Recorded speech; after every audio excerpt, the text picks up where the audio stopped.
Olá pessoal, aqui é o professor Eduardo. Entramos agora numa nova etapa de trabalho, dentro ainda dos conteúdos de mecânica, mas entramos agora nas análises de dinâmica, ok? E a dinâmica, ela vai trabalhar basicamente com as ideias por trás do conceito de força. Então é muito interessante que esses conceitos fiquem bastante claros, ok? Então, como é que nós definiremos força, tá? Num primeiro momento, nós trabalharemos com o conceito de força que nos cabe, ou seja, nós diremos que força é o agente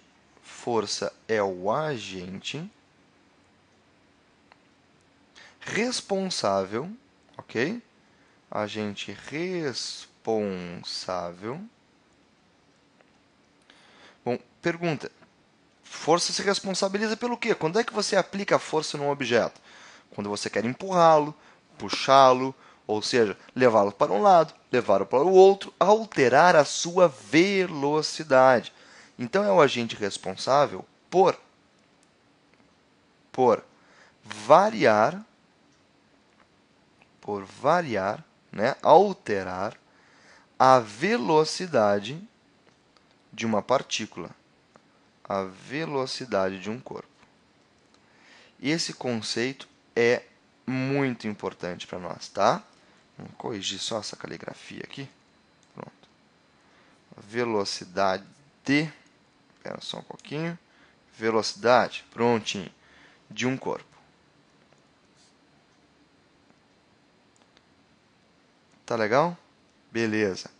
Bom, então, eu já vou dar uma parada aqui, porque a gente precisa ler essa frase com cuidado, tá? Aqui não está escrito que força é responsável pela velocidade.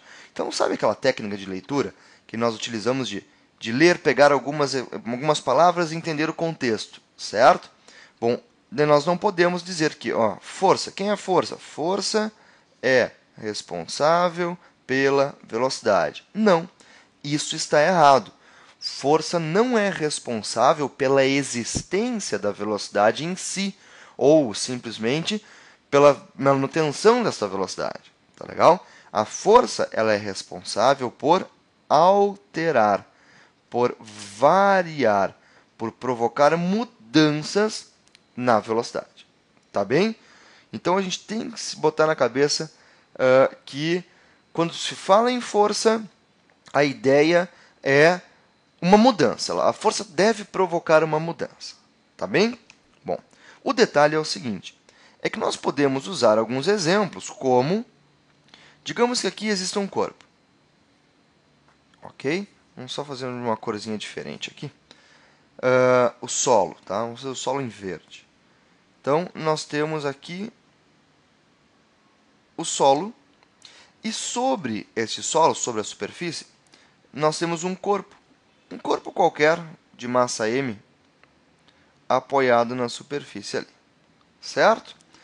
Bom, este corpo tem massa, e nós sabemos por experiências do dia a dia, que se eu largo um corpo qualquer de uma altura, né, ergo sobre a minha cabeça um corpo e largo este corpo, né, uma altura sobre a minha cabeça, esse corpo vai cair. E este corpo cai porque ele é puxado para baixo por uma força que nós chamaremos de força-peso. Tá legal? De força-peso. Mais tarde eu falo um pouquinho mais sobre a força-peso. Então, nós sabemos que existe força aplicada nesse corpo. Por que a velocidade dele não está variando? E a resposta é porque ele está sobre o solo. Não é isso? Né? Se o corpo está sobre o solo, nós podemos partir do princípio que este solo sustenta o corpo. Então, experimente segurar sobre as suas mãos planas, né? Coloque sobre as suas mãos um objeto pesado. E você verá que é necessário força por sua parte para que este objeto não caia. Ou seja, você está fazendo o papel do solo. Quando você coloca o corpo sobre o solo exerce uma força para cima, né? Que nós chamaremos, por enquanto, de força N. Depois a gente vai descobrir por quê, tá? Não, eu já vou dizer. O nome dela é força normal, mas eu falo mais sobre ela depois, tá legal? Bom, então observem um detalhe. Sobre este corpo, nós não temos apenas força, nós temos duas forças. E poderíamos ter mais forças. E a velocidade dele ainda não varia. Se força é responsável por variar a velocidade, nós temos força e a velocidade não varia, por quê? Né? Bom, e a resposta está na ideia de que uma força, vamos anotar aqui, uma força pode anular o efeito da outra força. Então, uma força pode anular o efeito da outra. O peso quer provocar variações de velocidade para baixo, a normal para cima, impedindo então que aconteça. Por isso, é extremamente importante nós caracterizarmos a força resultante. A força resultante. Ok? O que é esta força resultante? É a soma de todas as forças aplicadas sobre o corpo. Vamos anotar aqui? Força resultante é a soma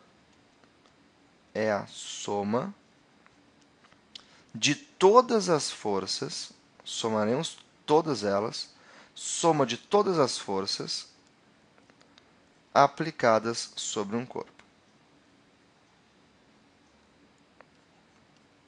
Aplicadas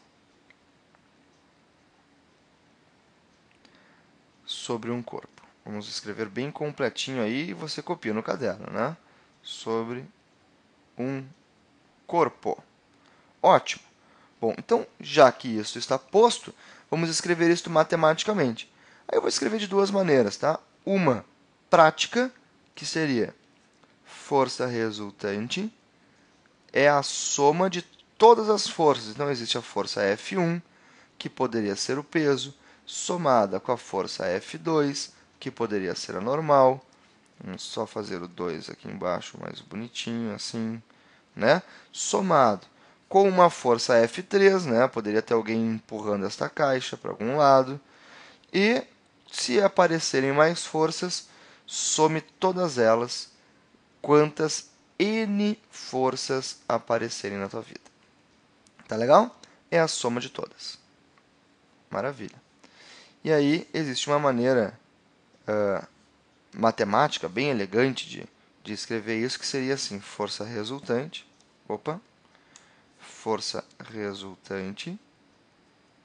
é igual. Este símbolo aqui, pessoal, é o símbolo de somatório, tá? Soma de todas as N forças, infinitas forças, quantas forem, né? Deixa eu colocar aqui um infinito mais bonitinho. Ó, de infinitas forças, certo? Que agem sobre o corpo. Ó, tá aí. Mas isso aqui não precisa, ok? A ideia principal e mais importante é esta. Some as forças e descubra se o resultado é igual a zero ou diferente de zero, ok? Aí, nossas conclusões. Se, somadas as forças, o resultado desta soma for igual a zero, significa que as forças estão se anulando. E, portanto, eu não observo o efeito da força, que é a variação de velocidade, e ela não acontece. Variação de velocidade igual a zero. Se força resultante for diferente de zero, então eu observo o efeito de força, que é a variação de velocidade, que então ela ocorre. E a recíproca é verdadeira, ou seja, se você observar que a velocidade não muda, a força resultante vale zero. Se você observar que a velocidade muda, então a força resultante é diferente de zero. Por enquanto, é isto. Até o próximo encontro.